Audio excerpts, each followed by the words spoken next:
Ariel Helwani in Las Vegas, Nevada for UFC 178 alongside the returning Kat Zingano, who faces Amanda Nunes this Saturday live on pay-per-view. So Kat, I'm sure you've been asked this question, but I'll ask it anyway. Just being around here, you're so close to fight night. After all that time, April of 2013, what's it like just being back here? It's very refreshing. You know, it's exciting to be around the energy and fun of this sport again. Was there a point where you thought maybe you wouldn't get back here? No. You always believed? Yeah, my whole life I've wanted to be a professional athlete, and I made it to this level of greatness in a sport, and you know, I want to live that out. And you know, of course, you were so close to getting that title shot. You had such a great debut, and then with it kind of paused for a second. Was that a tough, like, do you recall having a moment where you were like, man, what do I have to do to get back here? Because obviously, you know, one injury and then you overcompensated and had the other injury. I mean, there's been a lot that you had to overcome to get here. Yeah, you know, but that's what life is a series of fixed problems and obstacles that you either break down or they break you down. And, you know, this is my opportunity to grow and learn and still find my way back. If Amanda Nunes would watch that fight against Miesha Tate and study you, would that be the right thing to do? Are you the same fighter, or do you think you've changed as a fighter? I'm a better fighter than I was in that fight before. You know, that fight, I feel like I didn't represent myself or what I know how to do or how capable I am at all. I mean, that speaks nothing to my potential, period. So if she did look at that fight, that's good news for me, you know, because I'm way better than even that fight. You are the first mother to ever fight inside the octagon, and of course, no one will ever forget how emotional you were going into the cage.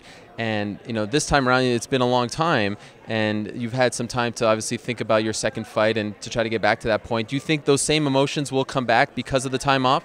I feel everything feels a little different this time around. I don't feel. I mean, the lights are still very, very bright, you know, but they're.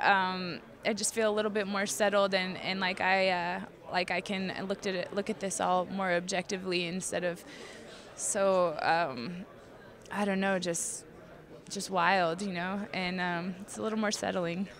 Are you surprised that the UFC rankers still have you ranked as the #1? They're still giving you that respect even though you haven't fought in a long time. Does that surprise you, and how does that make you feel? No, I mean, I earned that shot, and you know, he told me from the beginning that I would continue to be #1 contender, so I'm not surprised. So you believe you win this fight, you're getting a title shot? That's what I believe, yes. Have you been told that? I've heard rumors, I've heard rumbles, but specifically, I have no idea what's next. I'm focused on this fight, and that's all I care about right now. I do believe your manager, Ed, was shaking his head in agreement that that is the case. So that is good news. Of course, you have to win on Saturday. Have you been keeping an eye on Ronda at all? Have you been looking at what she's doing? I watched her fight versus Alexis Davis. I wanted to test myself. I did a jiu-jitsu tournament that day to see if I would have been physically and mentally ready to even compete on that day, and I feel like I had a good day. I got a lot out of it, so you know, that was kind of a catalyst for wanting to get back in now. So you know, other than that, no, I've just been really focusing on myself and improving and meeting my goals. Amanda has been very vocal leading up to this fight, saying a lot about Ronda. She asked for you. She was very vocal trying to get this fight. When you hear that, what do you think? Do you think, you know, be careful what you wish for, or something else? Yeah, you know, I mean, I think that some of her cocky comments are a little irritating, but, you know, that's all fuel for my fire. That's kind of how I roll, so it's okay. How do you win? I'm going to break her. Just like the last time? Yeah. Thank you very much. Welcome back, and good luck on Saturday. Thank you, Ariel.